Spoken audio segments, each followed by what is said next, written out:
Hola a todos, bienvenidos a un nuevo directo en Instagram de la Fundación Biosano. Soy Alfredo Suárez, director de la Fundación, y hoy vamos a hablar con el nutricionista Diego de Castro de la conexión entre la salud intestinal y el hipotiroidismo. Vamos a invitar a Diego. El hipotiroidismo es la forma más común de trastorno del tiroides y tiene una conexión muy clara con distintos factores, desde luego el intestinal. Diego de Castro. Muy bien, perfectamente.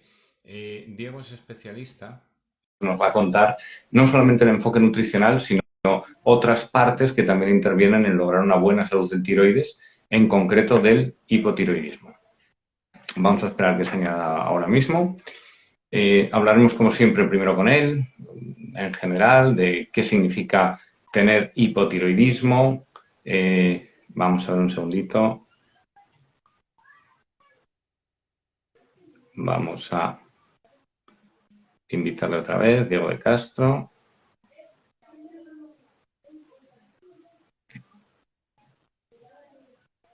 Enseguida se unirá al directo. Como os decía, vamos a volver a enviarlo. Un segundito, perdonadme.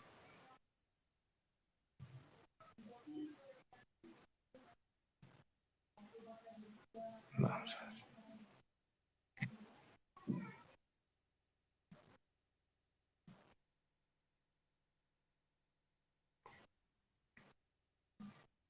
Disculpadme que tengo problemas para unirle al directo. Vamos a ver si lo conseguimos. Aquí, vamos a invitarla de nuevo. Y ya si todo funciona, sí que vamos a empezar a hablar de hipotiroidismo y salud intestinal. Aquí está Diego. Diego, buenas Hola, tardes. hola. ¿Qué tal? Buenas tardes. ¿Qué No me tal? había ¿Cómo conectado, estás? disculpa. Muy bien, ¿qué tal? Un gusto estar por aquí. Gracias, muchas gracias por invitarme. Un placer que estés aquí. Gracias por hacer un huequecito.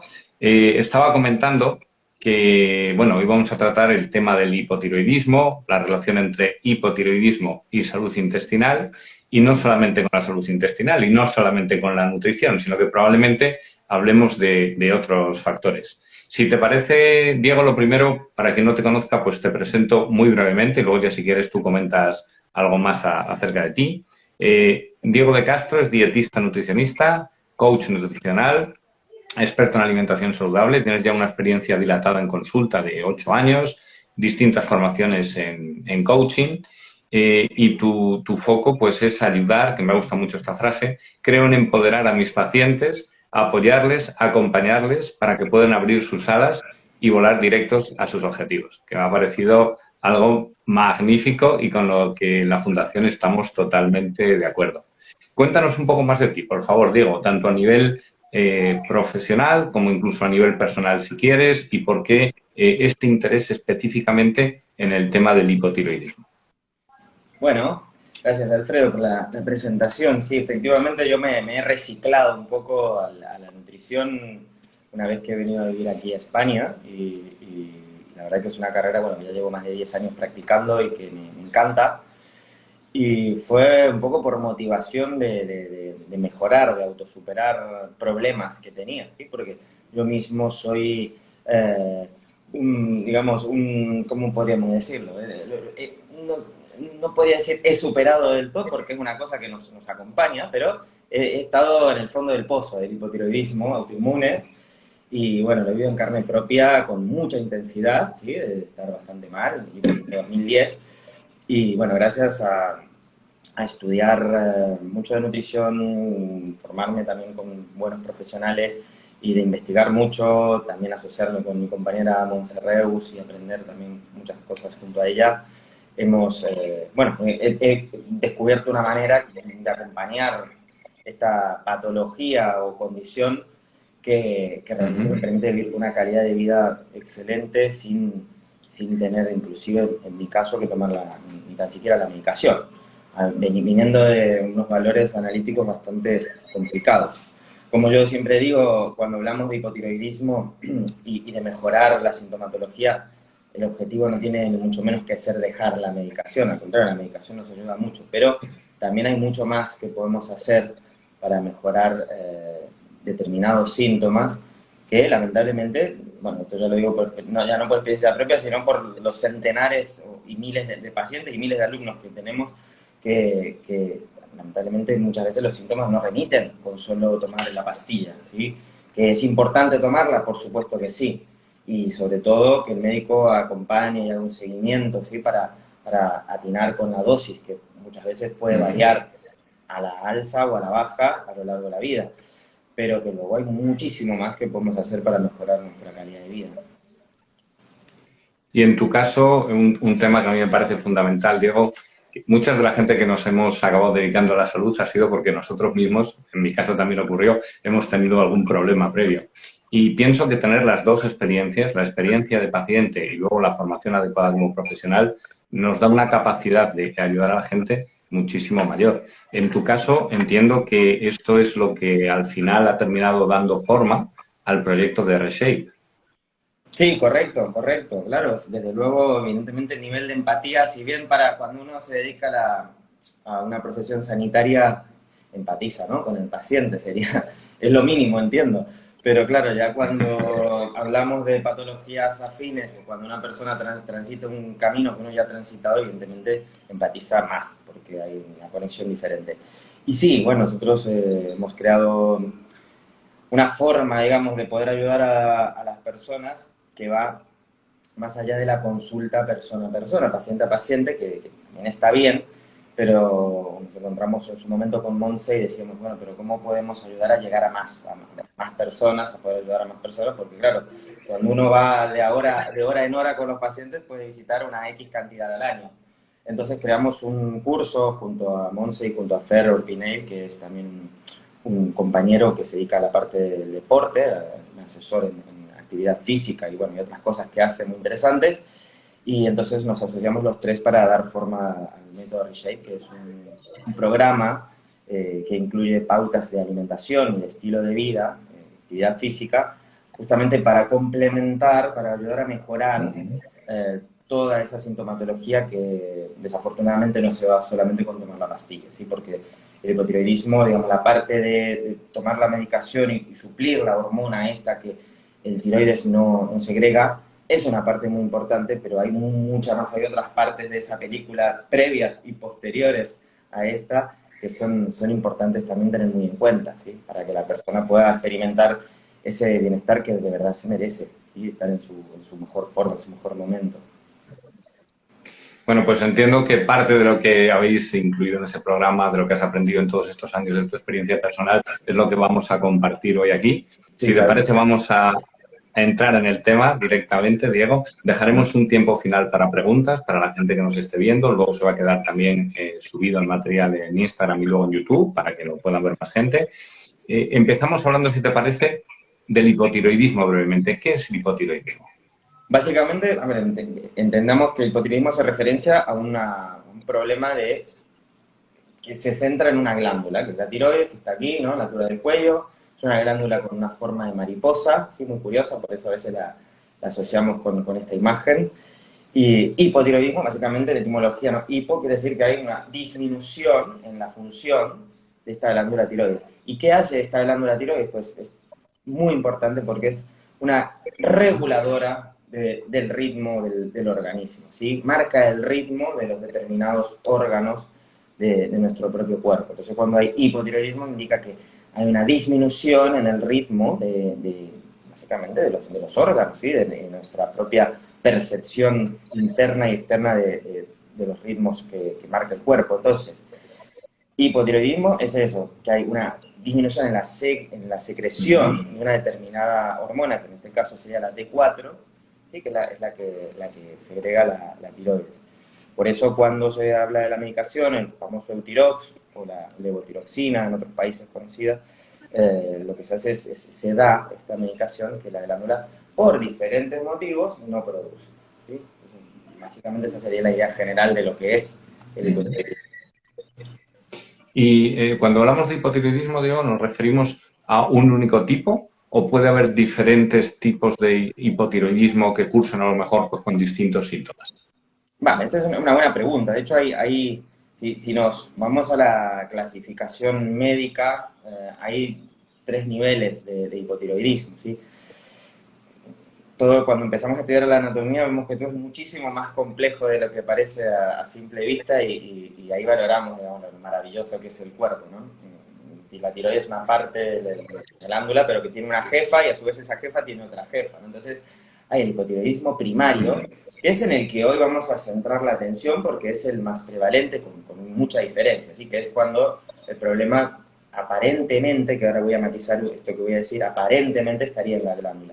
Bueno, luego hay el hipotiroidismo secundario, que es cuando la jefa, la hipófisis o pituitaria, tiene un problema, ¿sí? Es una glandulita que todavía es más pequeñita, pero más poderosa, porque controla muchos ejes hormonales, y esta glándula, por determinados factores, no segrega la hormona, en este caso sería la TSH, que también se mira mucho en la analítica, entonces esto generaría un hipotiroidismo secundario. Luego también tenemos el hipotiroidismo terciario, que es todavía más raro, pero que es cuando el jefe de la jefa, ¿sí? El hipotálamo, que es también otra glándula central, no segrega los factores liberadores de tirotropina que generan que, entonces, que todo este eje ya no funcione. Estos ya son casos diferentes que evidentemente requieren otro tipo de tratamiento y evidentemente siempre el diagnóstico lo hará el médico, ¿sí? Pero yo creo que vale la pena centrarnos en el hipotiroidismo primario, que es el que realmente afecta a una parte muy importante de la población.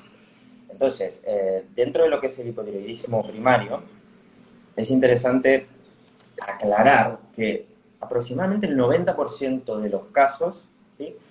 Son de base autoinmune. ¿Qué quiere decir esto? Que el propio nuestro propio organismo, nuestro sistema inmunitario, ataca a la glándula. Este sistema inmunitario, que a mí me gusta compararlo a lo mejor con un enorme ejército, ¿sí? Con diferentes secciones, facciones, como lo queramos ver, y que tiene, bueno, extremadamente complejo, ¿no? Que está destinado a atacar a agentes patógenos, ¿sí? Como virus, bacterias, microorganismos de todo tipo u otros agentes. Por un motivo determinado se confunde, ¿sí? Que luego podemos ir profundizando en este tema, ¿por qué sospechamos, por qué queremos que se confunda? Que es muy interesante saberlo. Se confunde y ataca a la glándula. Esto es cuando en la analítica, porque esta es una pregunta que nos hacen mucho también, me hacen mucho, y es cómo saber si mi hipotiroidismo es autoinmune o Hashimoto, ¿sí? Que Hashimoto es quien descubrió, este señor que descubrió esta patología. Pues muy sencillo, hay que pedir una analítica, ¿sí? Donde miremos los diferentes anticuerpos antitiroideos. Entonces, en cuanto están positivos, ya nos indicaría que es un hipotiroidismo de base autoinmune, lo cual representa, nuevamente, insisto, el 90% de los casos. Ahora bien, cuando tenemos un ataque en la glándula, podemos deducir que tal vez el problema está en la glándula, pero no es originado en la glándula, ¿sí? Entonces es muy importante matizar esto. O sea, una cosa es que el problema fuera solo de la glándula y que deja de funcionar por factores X, y otra muy diferente es que la pobre glándula está siendo atacada, bombardeada permanentemente, está inflamada, está sufriendo y no puede generar, en este caso, las hormonas que debería. Entonces es importante matizar esto, porque si entendemos que el sistema inmunitario es aquí un poco el protagonista de esta película, hemos de trabajar en modular ese sistema inmunitario. ¿Sí? Dejo el concepto aquí para seguir indagando. Entonces, en este caso, que es el más frecuente, que está mediado por el sistema inmune, si hablamos de las causas que puede haber detrás de esa disfunción, ¿podríamos concretar algunas? Algunas que sean más, porque imagino que será multicausal, como todo, Sí. pero ¿hay algún tema que sea, no sé, a nivel genético, a nivel epigenético? ¿Hay algún hilo del que tirar? Claro, sí, sin duda que lo hay, si no, que estaríamos muy perdidos. Cuando hay un hipotiroidismo de base autoinmune, bueno, mira, continuamos, ¿no? Hemos dicho que el problema está en el sistema inmunitario. Entonces tenemos que entender cómo podemos, de alguna manera, intervenir en este sistema inmunitario, cómo podemos ayudar a este sistema inmunitario. Pues es importante recordar que en nuestros intestinos, ¿sí? Y a través del intercambio con los habitantes de nuestros intestinos, ¿sí? La ya famosa microbiota intestinal, antes conocida como flora intestinal, Se modulan en torno de un 70, un 80% del sistema inmunitario, ¿sí? El sistema inmunitario se entrena en nuestros intestinos. Y por otro lado, también, según cómo esté la salud de esa pared intestinal, tendremos un mayor estrés de nuestro sistema inmunitario, ¿sí? Cuando tenemos esta condición conocida como la hiperpermeabilidad intestinal, es decir, cuando las células intestinales, que deberían estar unidas por estrechas uniones, ¿sí? Y que solamente deberían dejar pasar determinados micronutrientes, ¿sí? O sea, la mínima expresión de los nutrientes para ser absorbidas y evidentemente luego hacer todo el proceso necesario, se abren, se rompen estas estrechas uniones, nuestro intestino se vuelve una especie de colador, ¿sí? Entonces dejamos pasar sustancias a la sangre, a nuestro entorno más íntimo, sustancias que no deberían, ¿sí? Desde restos de alimentos, moléculas de todo tipo, e inclusive, ¿por qué no? Claro, virus y bacterias. Imagínate, creo que esto ocurriendo día tras día, comida tras comida, ingesta tras ingesta, permanentemente durante años, genera un estado de estrés y alerta permanente. Que esto se traduce en un estado inflamatorio. La inflamación, que es también un término aquí un poco protagonista, perdón, estoy un poquito alérgico, es que es un término que nos debe, si no nos suena ya, debemos familiarizarnos mucho con él, si estamos hablando de hipotiroidismo autoinmune, inflamación, es también una expresión de nuestro sistema inmunitario, ¿sí? Entonces, cuando estamos con este ataque permanente al sistema inmunitario, es decir, que entran sustancias que no deberían estar, el sistema inmunitario entra en la alerta constante para erradicar todos estos elementos que están en nuestro interior para evitar que nos hagan daño, ¿sí? Vale, aquí tendríamos una de las posibles causas, podríamos profundizar aún más, pero me gusta, cuando hablamos de hipotiroidismo autoinmune, me gusta compararlo con imagínate un banquito de 3 patas, ¿sí? Pongamos una imagen mental, un banco de 3 patas, muy, muy sencillo. Sabemos que si una de las patas del banquito no está, ¿qué pasa? Se viene abajo, no se sostiene. Imagínate, hipotiroidismo autoinmune está ahí sostenido por este banco de 3 patas. Necesita de 3 patas fuertes. Vale, podríamos nombrar la primera pata que viene a ser la genética, ¿sí? La genética es la herencia genética, ¿no? El patrimonio genético que cada uno tiene y que, al menos por ahora, no podemos cambiar. Es el que es. Pero se entiende que esta genética interfiere en torno de un 20%. Digamos que podríamos decir que es una de las patas más débiles del banco. Lo que pasa es que esa no la podemos tumbar, a esa pata de momento. Es la que es. Entonces, es muy, muy común, esto siempre se lo pregunto a mis pacientes y no falla, o bien tienen hermanos, primos, tíos, abuelos, ¿sí? Antepasados o personas de su generación con problemas de autoinmunidad, específicamente hipotiroidismo autoinmune. Entonces, la parte genética es la que es. Pero es solo un 20%, el resto es otro 80% aproximadamente. ¿Qué son? ¿Qué viene a ser? Pues este concepto que acabo de explicar de la hiperpermeabilidad intestinal pesa mucho, ¿sí? Y se ha visto que cuando hay autoinmunidad está siempre presente. Por eso hemos llamado la sesión de hoy la relación entre hipotiroidismo y salud intestinal. Tenemos que pensar en nuestros intestinos si tenemos hipotiroidismo autoinmune o cualquier otra patología autoinmune. Son grandes protagonistas y cómo se relacionan, entre otras cosas, por el sistema inmunitario, ¿sí? Hay más, como dijimos, la biología y la anatomía son muy complejas, pero vamos a tratar de mantenerlo sencillo y comprensible. Y luego hay otros elementos, ¿sí? Que podemos llamar los factores detonantes, ¿sí? Que tienen que ver con cómo es mi estilo de vida, ¿sí? La alimentación, cómo me alimento, ¿sí? Determinados alimentos van muy bien y determinados alimentos van muy mal para este tipo de condiciones. Tenemos más factores, por ejemplo, el descanso, sumamente importante, igual de importante podríamos decir que la alimentación. Por ejemplo, ahora en pandemia,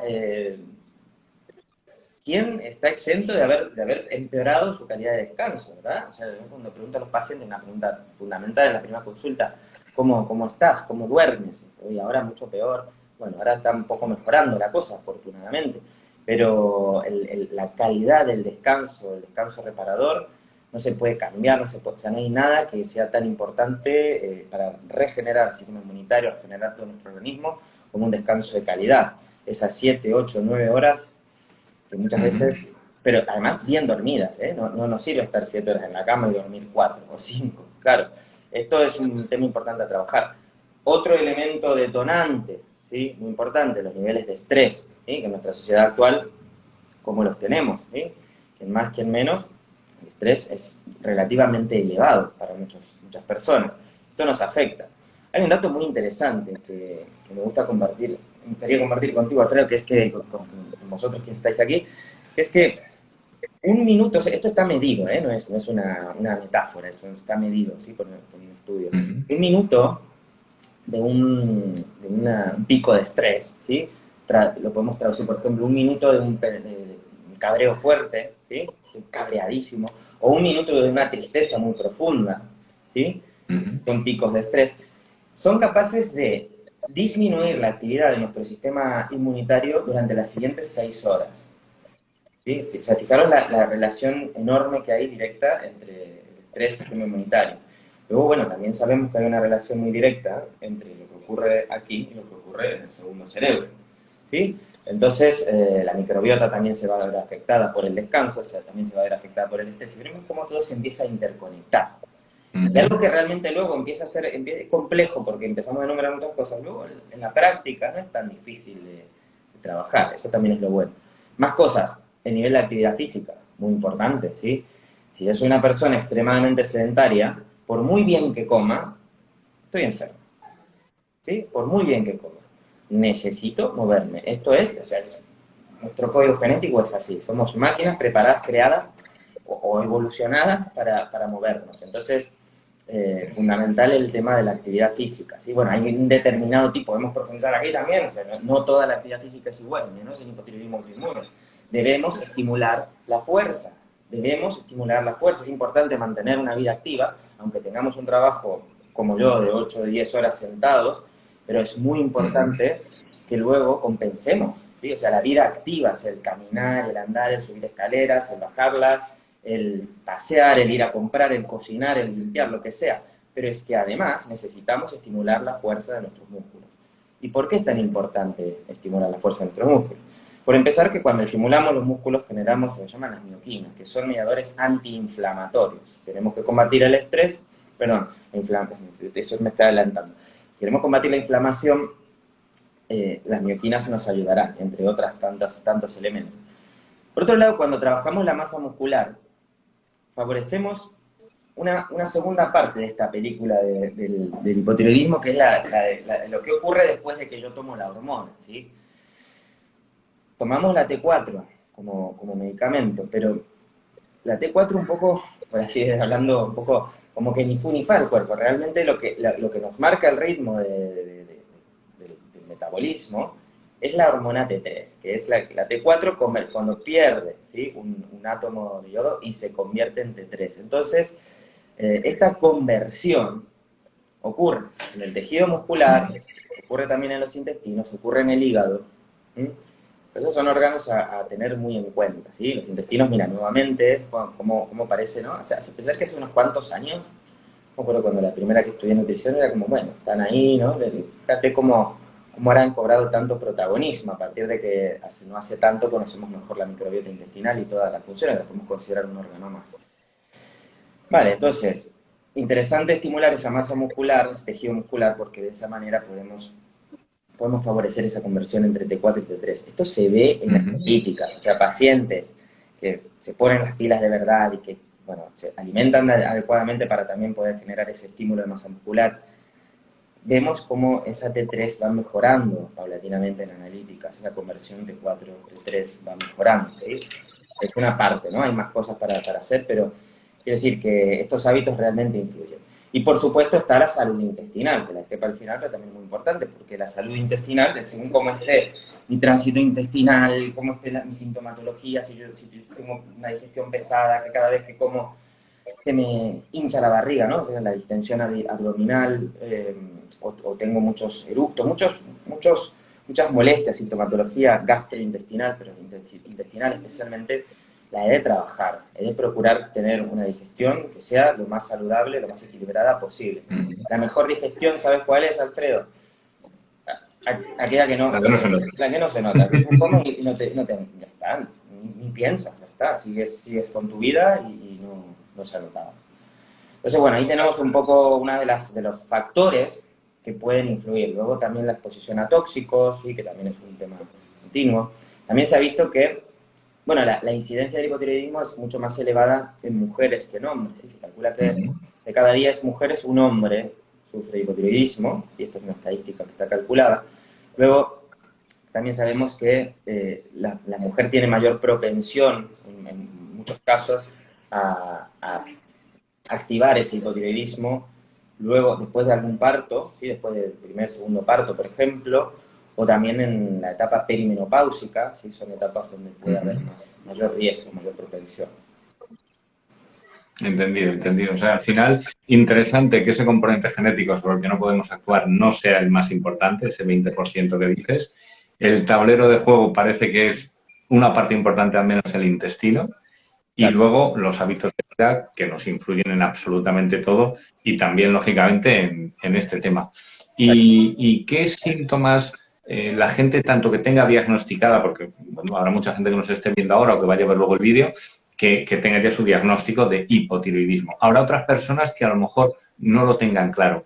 ¿Qué síntomas puede notarse la persona con hipotiroidismo y son únicamente físicos o también afectan a otras esferas? Sí, es buena pregunta, porque a veces se asocia hipotiroidismo con sobrepeso y poco más. Y realmente, bueno, este Ujú. desde luego puede ser uno de los síntomas, ¿sí? Esta ralentización metabólica implica que el cuerpo le cuesta más, ¿sí? Consumir sus propias reservas, o sea, como poco y sin embargo sigo adquiriendo peso. ¿Por qué? Porque gasto poco, gasto cada vez menos. Entonces, claro, uno de los síntomas frecuentes, bastante frecuentes, es el sobrepeso y la obesidad. Pero no siempre, Ujú. ¿sí? Porque hay gente que más bien al contrario, porque se alteran determinados mecanismos de absorción a nivel intestinal, padecen todo lo contrario, bajo peso, ¿sí? Cuidado, ¿eh? No son la mayoría están más en el sobrepeso, pero puede pasar. Luego hay síntomas muy variados a nivel gastrointestinal, ¿sí? La pérdida de lo que sería el ácido gástrico, el jugo gástrico disminuye, y entonces tenemos, por ejemplo, problemas como dispepsias, ¿sí? Digestiones lentas. Luego, si bajamos un poquito en el tubo digestivo, tenemos problemas como, por ejemplo, muy común el estreñimiento, ¿sí? Se activa también esta dispepsia o esta pérdida del ácido gástrico, disminución, mejor dicho, no pérdida del ácido gástrico, puede generar también sobrecrecimientos bacterianos, ¿sí? A nivel de intestino delgado, de ileum, lo cual se convierte en una sintomatología, digo que parece que tenemos estómago como un globo, ¿no? Comemos, se nos hincha muchísimo la barriga porque tenemos bacterias donde no deberíamos y fermentan. Más síntomas, Ujú. tendencia al frío, este es típico, ¿sí? Con el hipotiroidismo el frío nos afecta muchísimo, inclusive un día es 30 grados y nosotros estamos destemplados y con frío, ¿sí? Esto, bueno, casi siempre nos falla. Más sintomatologías, la piel seca, el cabello quebradizo, ¿sí? Tenemos síntomas también que van en otra esfera y que son a mí, son de los que más me preocupan también, porque nos afectan en otros niveles y que muchas veces no se relacionan directamente con el hipotiroidismo, que son, por ejemplo, la pérdida de la memoria, ¿sí? Cuando Ujú. estamos en un brote hipotiroideo, nos puede pasar que eh, por ejemplo, queremos evocar palabras y no nos salen, o despistes muy frecuentes, que perdemos todo el tiempo, estamos perdiendo la llave, perdiendo no sé qué, no me acuerdo si hice tal cosa o tal otro. Yo me acuerdo, por ejemplo, cuando yo vivo en Barcelona hace muchos años, 16 ya, voy para 17, y allí por 2010 que estaba con este hipotiroidismo a tope, Ujú. me acuerdo que iba a buscar, por ejemplo, un destino, no sé, tenía que ir a tal lugar, iba en la motito, me acuerdo, me olvidaba, o sea, me pasaba 3, 4 calles, digo, pero, ostras, pero ¿dónde estoy? Tenía que haber, o sea, imagínate que, suena gracioso ahora, pero es vivir en un estado continuo de confusión. Parece que te vuelves como tonto, ¿no? Dices, ¿pero qué me está pasando? Ujú. Yo iba al neurólogo, me querían hacer tags, todo tipo de exploraciones, a ver qué era lo que había, y bueno, luego cuando empecé a cambiar, fortuna, tengo mis despistes, mis olvidos, pero desde luego no son lo de aquel entonces. Y todavía hay otra sintomatología que aún me preocupa más, que es también la de los cambios muy bruscos de humor, ¿sí? Muchas veces con el hipotiroidismo tenemos una tendencia a, bueno, inclusive podemos ir hasta la depresión, ¿sí? Un desgano, ¿sí? Hay un desequilibrio a nivel de neurotransmisores que nos genera un gran desgano, que nos genera un malestar, ¿sí? Una falta de motivación muy, muy grande, ¿sí? Prácticamente no hay ánimo.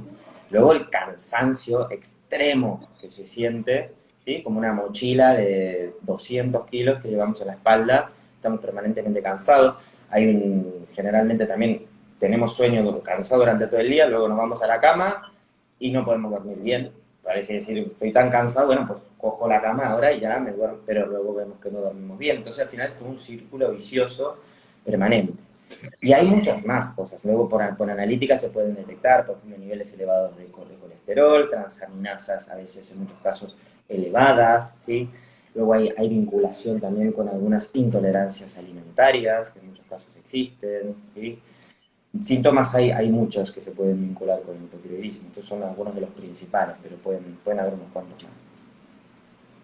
Es interesante porque imagino que habrá gente que a lo mejor no tiene esta información y lo que te pasó a ti, digan, oye, estoy perdiendo la cabeza, no sé qué me pasa, tengo mala memoria, no tengo ganas de hacer nada y puede ser únicamente una manifestación de ese hipotiroidismo.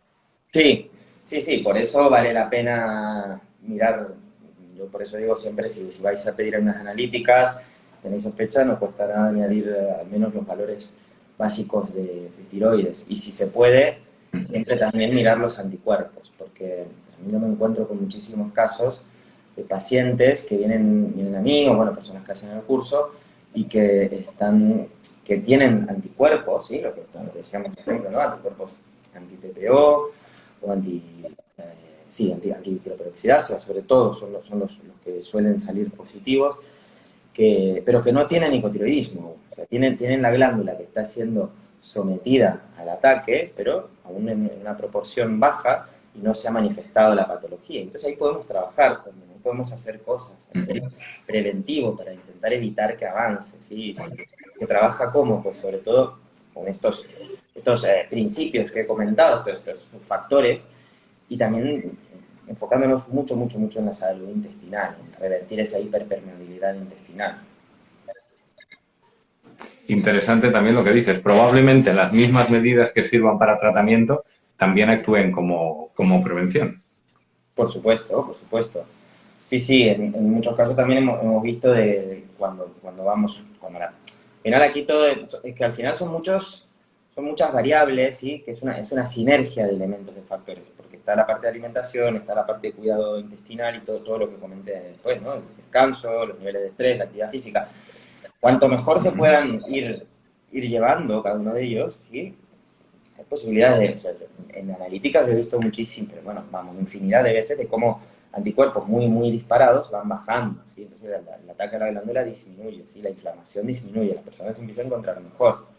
Que luego, a veces también puede pasar que necesitan menos medicación. Obviamente esto lo tiene que siempre ir acompañado de una analítica y controlar el médico. Pero bueno, son indicadores de que evidentemente la enfermedad más bien no avanza.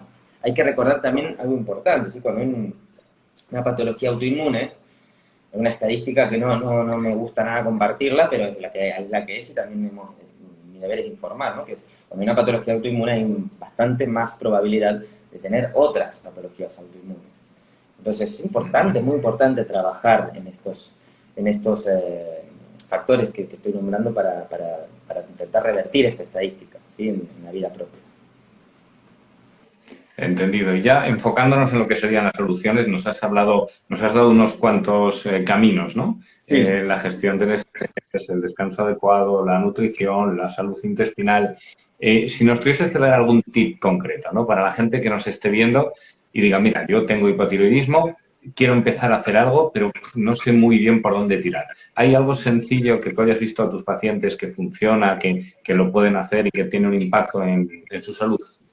Bueno, lo primero, a ver, sí, hay muchísimas cosas, claro. Yo creo que lo primero está en autoempoderarse, en ser conscientes de que, aparte de tomar la medicación y de que también asegurarnos de que estamos tomando la medicación de una manera adecuada, que la estamos tomando separada de las comidas, ¿sí? Que no haya elementos que interfieran en la absorción de esa medicación.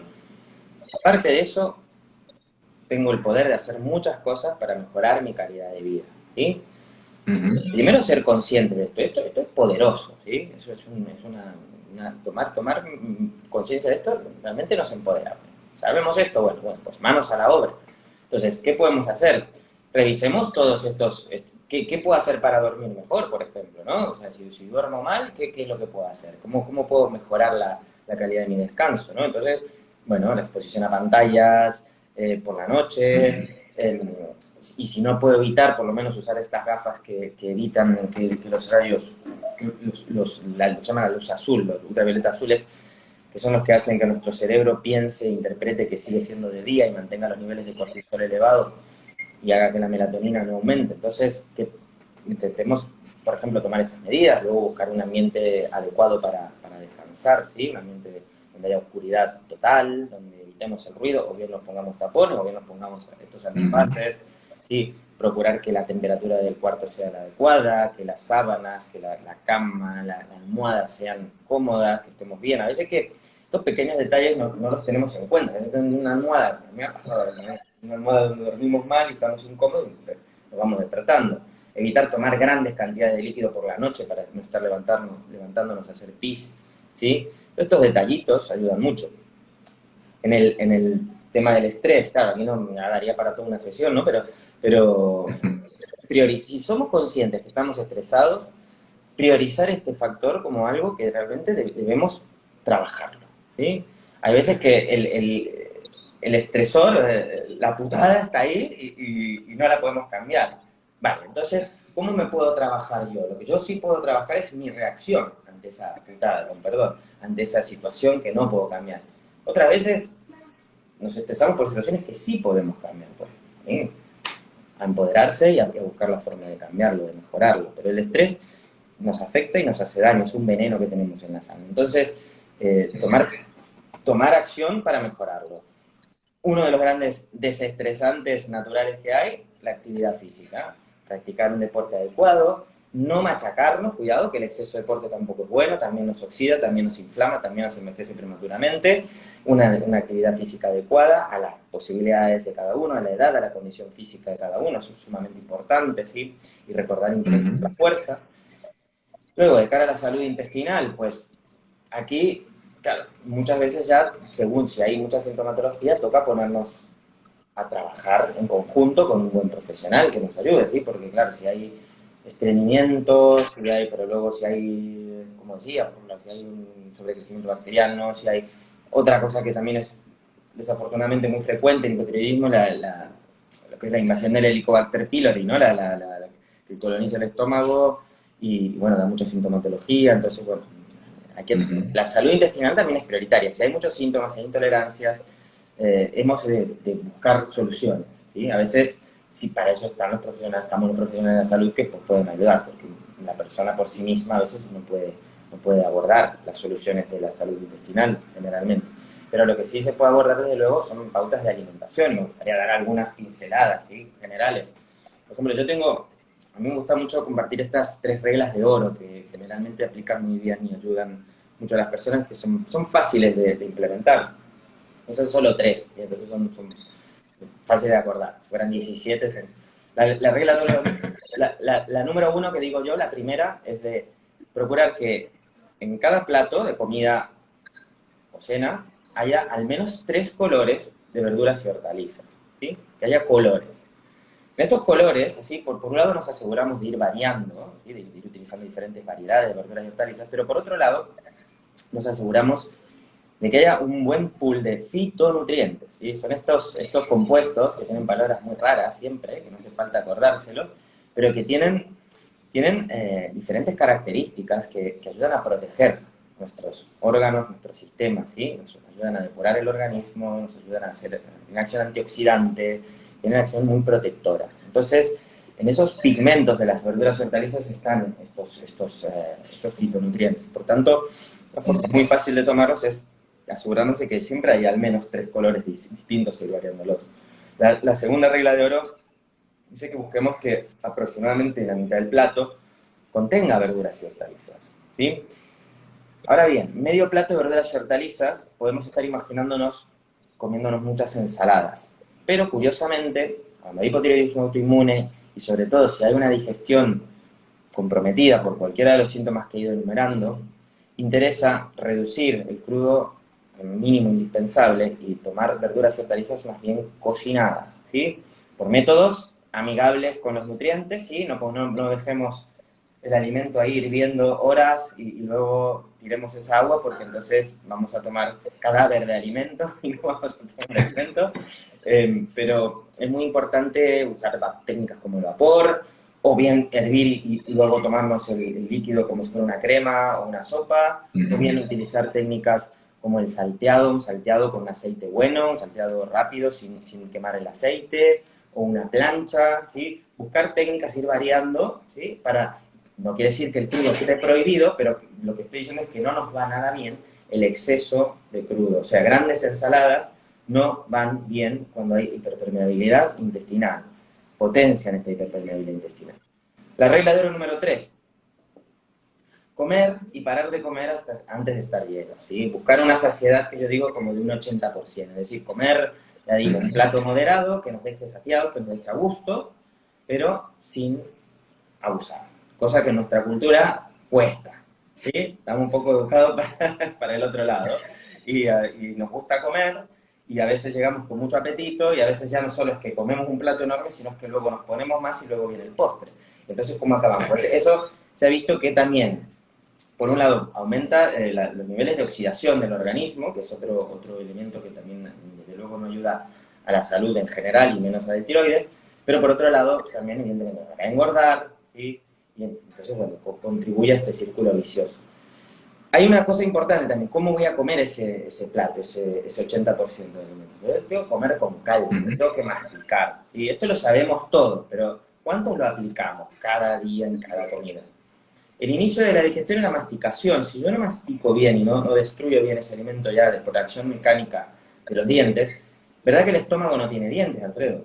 ¿Verdad? No los tiene, ¿no? Entonces, en la acción de los dientes no la podemos simular en el estómago, el alimento permanece más tiempo en el estómago, llega al intestino, un trozo más, como decir, más entero, con menor superficie de contacto, y por tanto la digestión es más lenta, más pesada, se genera más fermentación, más posibilidad de hiperproliferación bacteriana, y se acentúa esta condición que era una de las patas del banco de la autoinmunidad, que era la hiperpermeabilidad intestinal. O sea que si no masticamos, aumentamos las posibilidades de tener mayor hiperpermeabilidad intestinal. ¿Sí? Hay más cosas que enumerar, de nuevo, por supuesto, la cantidad de proteínas. Es importante, si quiero estimular el desarrollo de masa muscular mediante el ejercicio de fuerza, no puedo quedarme corto de proteínas. Y tenemos que comer suficientes proteínas, al menos en las comidas principales, desayuno, comida y cena, tomar una cantidad adecuada de proteínas, ¿sí? Que haya presencia de proteínas de calidad, ¿sí? Luego, bueno, determinados alimentos que van muy mal para el tiroides, ¿sí? Como la soja, las crucíferas, la familia esta del el brócoli, las coles, la kale, ¿sí? La col de Bruselas. Son muy buenas, son maravillosas, son grandes cuidadores de nuestra salud. Entonces podemos hacer un equilibrio, es decir, tomarlas 2, como máximo 3 veces a la semana, cocinadas, pero no más, ¿sí? Porque también tienen componentes ociógenos. ¿Qué más? Bueno, hay alimentos, por ejemplo, cuando hay la salud intestinal comprometida, hay que valorar. Hay alimentos como, por ejemplo, la ingesta de gluten, la ingesta de determinados lácteos, específicamente los de vaca y los no fermentados, también no ayudan, desde luego, a revertir esta salud intestinal. Entonces hay que valorar si los mantengo o los elimino, ¿sí? Bueno, y a partir de ahí ir creando así un plan de alimentación. Pero yo creo que si os acordáis al menos de estas 3 reglas de oro, tenéis ahí un buen punto de partida, ¿sí? Más todo lo que hemos ido comentando, como para ir mejorando bastante. Pues nos has dado unos cuantos tips, ¿eh? Nos has dado bastante información, muy buenas las 3 reglas. Además, como se queda grabado, si alguien quiere volver a profundizar, lo tiene ahí. Y si te parece, Diego, ahora vamos a dar un tiempo para preguntas. Si hay alguien que nos quiera hacer alguna pregunta, pues la vamos respondiendo. Y de momento me adelanto yo y te voy a hacer una. Ahora está muy en boga el ayuno intermitente. Y se ha visto que tiene bastantes beneficios en distintas situaciones. En el caso concreto del hipotiroidismo, ¿estaría indicado, sí, no, o depende? Depende, como siempre. A ver, el ayuno intermitente, claro, por empezar, a ver, es una estrategia que está bien, pero yo creo que ya nos estamos pasando un poco porque a veces, según qué artículo leo, donde parece que, vamos, que fuera esto la panacea y que cura todos los males. Vale. El ayuno intermitente puede ayudar. ¿Cómo lo podemos definir? Un ayuno de unas 12 horas, en principio, no estaría contraindicado prácticamente para nadie, salvo algún caso puntual, pero o sea, es decir, si acabo de cenar, por ejemplo, a las 9:30, puedo cenar a las 9, 9:30 aproximadamente, y pospongo un poquito el desayuno y ceno el desayuno a las 9, 9:30, son 12 horitas, incluida la hora del descanso, eso está muy bien, perfecto, ningún problema. Ayunos más largos, de 16 horas, pueden no ser tan indicados, ni en hipotiroidismo ni en general, cuando, por ejemplo, hay personas que tienen esas mañanas muy exigentes, con mucho estrés, ¿sí? Que están sí, sabes, que tienen mucha tensión, pueden no irles bien. Luego hay pacientes que tienen tendencias a hacer hipoglucemia, es decir, que tienden a bajar los niveles de azúcar. Hipoglucemias suaves, no me refiero a una hipoglucemia que te lleve a desmayarte y que acabes en urgencias, ¿no? Pero que hay diferentes ritmos de azúcar en sangre. Entonces, hay determinadas personas que le va muy mal este tipo de ayunos de 16 horas o más. Luego, para determinados pacientes que ya tienen una pauta de alimentación, que saben cómo comer y que buscan una pérdida de peso, puede ser un recurso interesante dentro de una estrategia nutricional bien parida, plantear un ayuno de unas 16 horas, ¿sí? Siempre y cuando lo tolere bien, lo acompañe bien. Pero fórmula universal, regla de oro para todo el mundo, no lo podemos generalizar de esta manera. Entendido. Siempre con cabeza, con un profesional y dentro de un protocolo. Nos pregunta Soraya si el hipotiroidismo afecta a la fertilidad. ¿Hay alguna relación? Muchísimo, sí, el hipotiroidismo afecta de muchas maneras, ¿sí? El ciclo menstrual y específicamente la fertilidad. Es muy importante que los valores de tiroides estén bien regulados, ¿sí? Bueno, evidentemente lo importante es cuidar todos estos aspectos que he mencionado y a ser posible antes, ¿no? de buscar el embarazo, pero específicamente la fertilidad, claro, se ha visto que valores de TSH por encima de 2,5 aumentan considerablemente el riesgo de aborto. Entonces, es muy importante que si el médico, normalmente ya sí que lo hace, pero si el médico nos pide analíticas para ver los valores de tiroides, hay que decirle, hay que recordárselo, ¿no? Y mirar dónde está esa TSH y bueno, ajustar la medicación para que esos valores estén por debajo, a ser posible, de 2, pero sobre todo de 2,5. Entendido. O sea, una mujer, por ejemplo, que esté pensando en quedarse embarazada y que tenga hipotiroidismo, haría bien en consultarlo con su profesional de la salud y en empezar a actuar contundentemente para intentar regularlo. Exacto, porque bueno, aparte de todos estos otros elementos que mencioné previamente, es importante con el médico regular la dosificación del Eutirox, porque en muchos casos, claro, un paciente a lo mejor que no está buscando, una paciente no está buscando quedar embarazada, está tomando Eutirox y puede tener una TSH en 3 y pico, 4, y no hay no hay indicación médica para cambiar esa dosis, pero si busca quedar embarazada es importante buscar bajar esa TSH. Entendido. Entiendo, Diego, que en Reshape y en la práctica clínica que tú llevas, sí habrás tenido pacientes que querían quedarse embarazadas y con ese enfoque múltiple que hacéis, ¿había diferencia? ¿Hay buenos resultados? Sí, tenemos muchos casos de Reshape que decimos. No, además es muy importante sobre todo por el riesgo como decía, de aborto. Entonces es muy triste, ¿no? Cuando con ajustes se puede evitar. Entonces, sí, claro que esto, ya llevamos años con esto y hemos tenido muchos casos muy bonitos. Qué bueno, qué bien. Mira, nos pregunta una pregunta que es bastante interesante, Spinete Gond. Nos dice, ¿hay problemas tiroideos que no aparezcan en las analíticas? Porque al final en la analítica tienes el simbolito cuando estás por encima o por debajo de los valores tipo que te indica que estás fuera de baremos. Pero ¿puede haber un hipotiroidismo subclínico que no dé la cara del todo en la analítica y que sin embargo el paciente tenga síntomas? Claro, a ver, por empezar, claro, hay que ver de qué manera interpretamos esas analíticas. O sea, lo que tú comentas, Alfredo, es verdad, que dices, si está dentro del baremo ya está, no. A mí me gusta ver valores funcionales, es decir, si hay un rango, ¿no? De menor a mayor, no es lo mismo estar cerca del mínimo que en el medio que cerca del máximo. No es lo mismo. El cuerpo no será lo mismo para prácticamente ningún valor, ¿no? Incluso para una vitamina, para lo que fuera. Entonces, para intentar ubicar la pregunta, lo que se ha de saber también que se pueden pedir unas analíticas menos completas o más completas, ¿sí? Si se pide un perfil tiroideo completo, como mínimo sería importante mirar TSH, T4 libre, T3 libre, T3 reversa, que es la T3 que se convierte y que luego es un poco inútil, que no tiene ninguna función.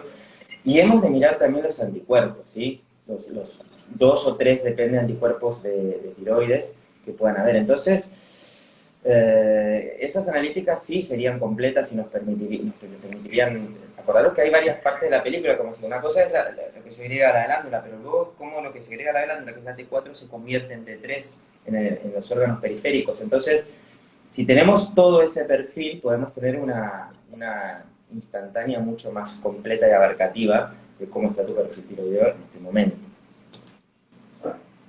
Entendido, entendido. Mira, nos preguntan también, Conci Estrada, sobre la colitis ulcerosa, si está relacionada con la tiroides.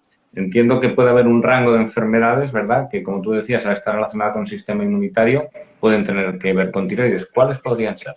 Claro, digamos que las enfermedades autoinmunes tienen este denominador común, ¿no? Donde el problema en realidad no está tanto en el órgano en sí como en el sistema inmunitario. La colitis ulcerosa es otra de estas patologías autoinmunes y tienen una relación, claro, sobre todo cuando afecta justamente el intestino, hay más probabilidades de hiperpermeabilidad intestinal, por lo tanto se acentúa aún más. Entonces, sí, puede ser primaria o secundaria del hipotiroidismo a la colitis ulcerosa, pero contundentemente sí hay relación, y contundentemente las pautas de las que he hablado hoy, excepto lo del brócoli prácticamente, que eso sí que si es solo colitis ulcerosa no tendría mucho sentido, también te pueden ayudar en colitis ulcerosa. Sí, evidentemente hay que valorar si estás en un brote o no, pero desde luego que sí que hay relación, hay mucha relación. Entendido. Pues si tenemos tiempo, hago una preguntita más, ¿te parece, Sí, Diego? por supuesto. Mira, CENI78, que sí que debe tener diagnóstico, nos dice que logré reducir anticuerpos de 75 a 0 en 8 meses, pero mi digestión regresó a ser un poco mala, con gases. ¿Es normal eso? ¿Que no me haya regresado la digestión como una buena digestión? Bueno, puede ser por diferentes factores. Por empezar, claro, si has reducido los anticuerpos, genial, eso es excelente. Ten en cuenta que los niveles de anticuerpos están relacionados con el sistema digestivo, pero hay otros factores que también pueden ayudar, tanto a que suban como a que bajen. Pero si tú notas que la digestión ha empeorado, mira, hay algo que es muy sencillo que puedes hacer, que te puede ayudar. Es crear un pequeño diario de alimentación. Entonces, tú te lo montas ya para de lunes a domingo, desayuno, comida, cena y las ingestas que tú hagas. Lo ideal, hay 2 formas de hacerlo. Lo ideal sería que registres todo lo que comes y cómo te encuentras después de cada comida. Yo en la práctica me encuentro que a los pacientes les da mucha pereza hacerlo así, tan completo.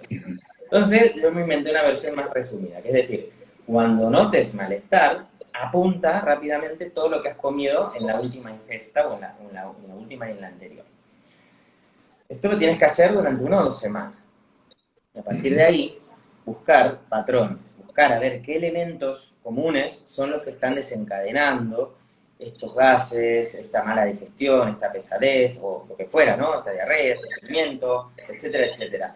Para ir detectando qué alimentos, qué patrones pueden haber que son los que te están alterando. Entonces, bueno, o bien esto lo haces con un profesional, y si lo quieres intentar hacer por tu cuenta, es intentar apartar aquellos alimentos que te generen ese malestar, ¿sí? Porque hay veces que es tan simple como que estamos comiendo demasiado lácteo o estamos tomando demasiado pan, que son los sospechosos habituales. Otras veces no, por ejemplo.